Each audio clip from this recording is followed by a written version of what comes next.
তিনি নবান্ন প্রতিনিধি যান, কিন্তু কোনোদিন ক্যান্টিনে যাওয়া হয়নি। মঙ্গলবার কন্ট্রোল রুমের উদ্বোধন করে আচমকা ঢুক নবান্নের ক্যান্টিনে। মুখ্যমন্ত্রী হিসেবে দায়িত্ব নেওয়ার পর প্রথমই ক্যান্টিন পরিদর্শন শুভেন্দু অধিকারী। বেশ কিছুক্ষণ কথা বললেন কর্মীদের সঙ্গে। তিনি তাদের নাম, কে কোথায় থাকেন, কেমন আছেন সেই সব খোঁজ নিলেন। আচমকা মুখ্যমন্ত্রীর ক্যান্টিনে আসাতে কর্মীরা চমকে উঠল। বেজায় খুশি তারা। একবার হলেও তিনি এখানে আসুন চেয়েছিলেন কর্মীরা, আর সেটাই তো বাস্তবে হতেই আপ্লুত সকলেই। সাবসিডি বলে এটা নিয়ে একটু চিন্তা ভাবনা করে দেখছি। আর উনি আসতে আমরা খুব খুশি।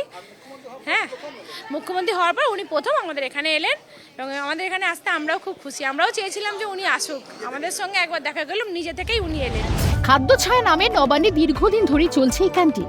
মূলত নবান্নের স্টাফেরা এই ক্যান্টিনে খাওয়া দাওয়া করেন, আর এই ক্যান্টিনের সেলফ হেল্প গ্রুপের মহিলাদের দ্বারাই পরিচালিত।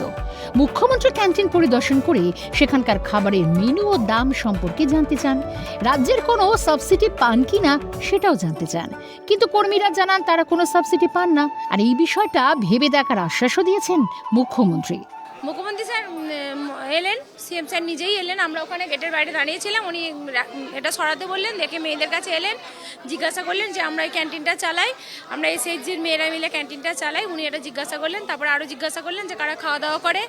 তারপরে জিজ্ঞাসা করলেন যে খাবারের কী রেট আছে। আমরা বললাম 40 টাকা সবজি ভাত, 60 টাকা মাছ ভাত, 80 টাকা চিকেন ভাত।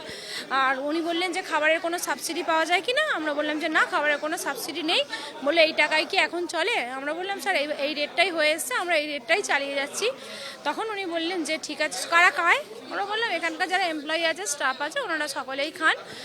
আর বললো তাহলে এটা নিয়ে আমি একটু চিন্তা ভাবনা করে দেখছি।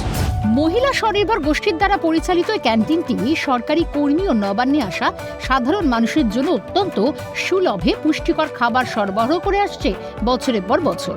তাদের খোঁজ খবর সেইভাবে কেউই রাখেনি। ব্যস্ত শিডিউলের মাঝেও মুখ্যমন্ত্রী কিছুক্ষণ সময় দিলেন, জানলেন তাদের কোনো সমস্যা রয়েছে কিনা। আরও একবার প্রমাণ হলো তিনি সবার মুখ্যমন্ত্রী। ক্যামেরা সুরজিৎ প্রামাণিকের সঙ্গে শান্তন ভট্টাচার্যের রিপোর্ট, ক্যালকাটা নিউজ।